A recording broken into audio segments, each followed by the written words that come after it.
Hai, sahabat YT Artikel 2. Apa kabar kalian semua? Semoga kalian semua dalam keadaan sehat. Amin. Sebelum melanjutkan ke ceritanya, jangan lupa tinggalkan like, komen, dan subscribe. Karena dengan like dan komentar kalian, yang semakin membuat admin semangat mengupload lanjutan ceritanya.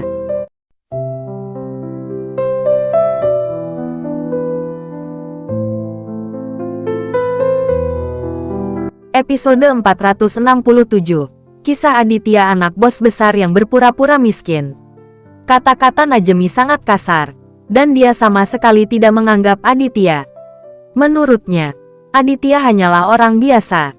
Orang seperti ini dilahirkan untuk diintimidasi oleh Najemi. Aditya sudah lama tidak puas dengan Najemi. Sejak orang ini memasuki rumah, Aditya memiliki keinginan untuk menghajar orang ini. Sekilas, Najemi berinisiatif untuk datang.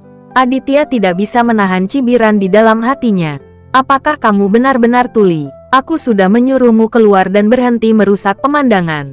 Mata Najemi melotot dan berteriak pada Aditya dengan tidak sabar. Tuan Najemi, kan, ada yang ingin saya tanyakan kepada Anda, kata Aditya sambil tersenyum tipis sambil menatap Najemi. Najemi hendak memulai percakapan dengan Mary. Tetapi ketika dia melihat Aditya ingin bertanya padanya, dia segera menundukkan wajahnya. Apa-apaan ini? Kenapa aku bertemu orang idiot sepertimu? Katakan padaku, apa yang ingin kamu tanyakan padaku? Kata Najemi kepada Aditya dengan sengit. Tuan Najemi, apakah kamu ingin mengacau? Aditya bertanya pada Najemi dengan tenang. Bagaimana mungkin Najemi mengira Aditya akan menanyakan pertanyaan seperti itu? Saat dia hendak marah, Taufik menghampiri dan berkata, Tuan Najemi, tolong jangan marah. Ini adalah teman yang dibawa kembali oleh putriku. Beri aku wajah dan jangan khawatir. Taufik, apa yang kamu lakukan? Apa gunanya kehilangan muka? Izinkan saya memberitahu Anda. Jika Anda tidak setuju untuk pindah seharga 200.000 juta, maka Anda dapat mengurus sendiri di Omes. Najemi berteriak pada Taufik dengan marah. Begitu Taufik mendengar kata Omes, dia sangat gugup hingga dia berkeringat dingin. Omes adalah pengembang besar yang ingin mengembangkan tempat ini, dan Najemi bekerja untuk Omes. Taufik bahkan tidak bisa menyinggung perasaan Najemi. Jadi bagaimana dia bisa menyinggung Omes? Taufik hendak mengatakan sesuatu lagi, tapi Najemi melotot. Ada cahaya terang di matanya. Taufik sangat ketakutan sehingga dia tidak berani berkata apa-apa lagi dan berdiri di samping. Nak, apakah kamu dari luar kota? Sialan, kamu pasti tidak tahu apa yang terjadi. Najemi menatap Aditya dan kemudian mengambil tongkat dari tangan seorang pengawal. Menimbang tongkat di tangannya. Inilah jurus khas Najemi. Dia selalu melakukan ini setiap kali ingin memukul seseorang. Ketika beberapa anak buah Najemi melihat ini, mereka semua tahu bahwa Najemi akan membunuh Aditya. Jadi mereka semua datang. Haha, katakan padaku. Apa yang akan kamu lakukan? Aditya tersenyum ringan dan memandang Najemi seperti orang bodoh. Bagi Aditya, Najemi memainkan peran kecil. Itu tidak berarti apa-apa. Tetapi ketika dia bertemu dengan pria seperti ini hari ini, Aditya tidak dapat mengabaikannya karena dia cukup agresif. Saya Tuan Najemi, jika Anda bertanya-tanya di kota Jakarta, siapa yang berani berbicara dengan saya seperti ini? Najemi memasang tampang arogan dan mendominasi, agar pria ini dua wanita cantik melihat betapa hebatnya dia. Baiklah Tuan Najemi, saya beri waktu 5 detik, keluar dari sini. Aditya tidak memiliki kesabaran untuk berdebat dengan Najemi, jadi dia berkata dengan dingin. Brengsek, Najemi hanya curiga bahwa dia salah dengar. Aditya di depannya tampak seperti orang biasa, dan dia tidak terlihat seperti orang yang keluar untuk bermain-main. Kenapa dia begitu berisik? Sial.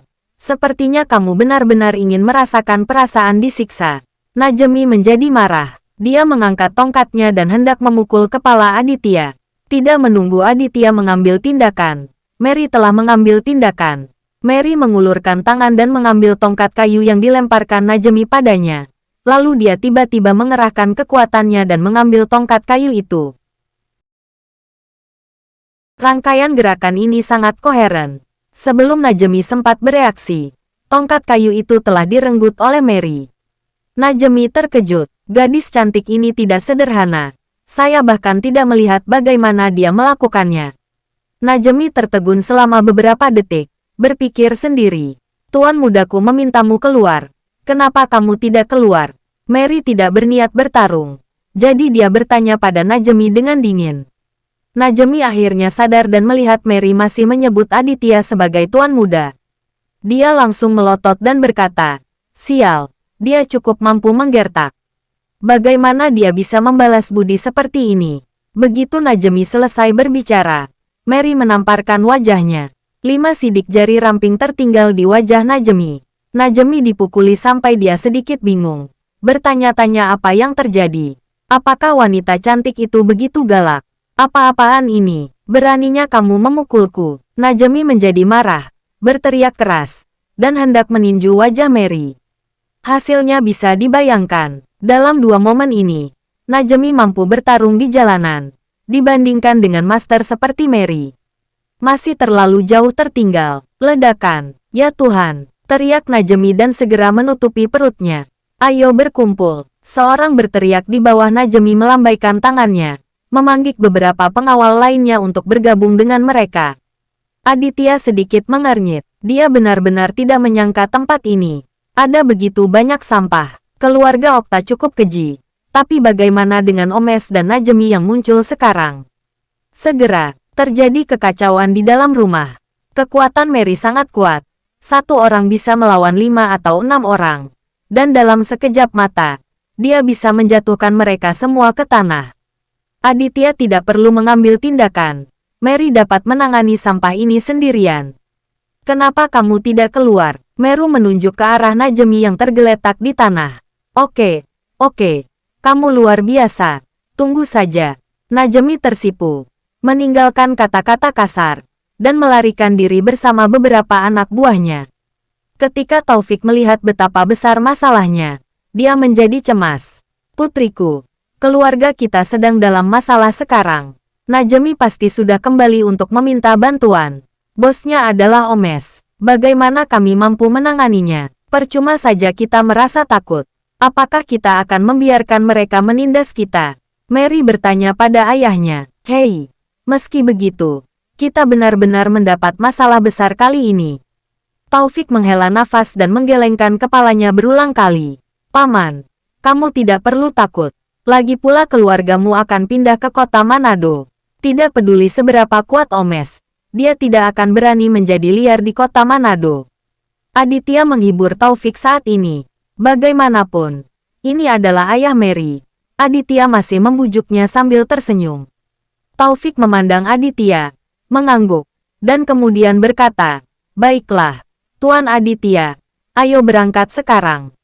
Kami akan meminta kompensasi kepada mereka di sini nanti, sehingga kami dapat menghindari pusat perhatian terlebih dahulu.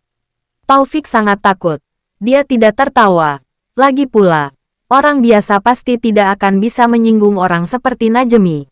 Jadi rasa takut adalah hal yang wajar. Oke, kalau begitu kalian kemasi barang-barang dan kita berangkat sekarang, kata Aditya kepada Taufik. Oke, aku akan mengemasnya sekarang. Taufik mengangguk berulang kali dan mengemas barang-barangnya secepat mungkin. Faktanya, Aditya tidak ingin memperhatikan Najemi dan yang lainnya lagi. Membawa keluarga Mary kembali ke kota Manado sesegera mungkin akan menyelamatkan banyak masalah. Namun ia tidak pernah menyangka dalam waktu 10 menit akan terjadi kekacauan di luar halaman. Bersambung.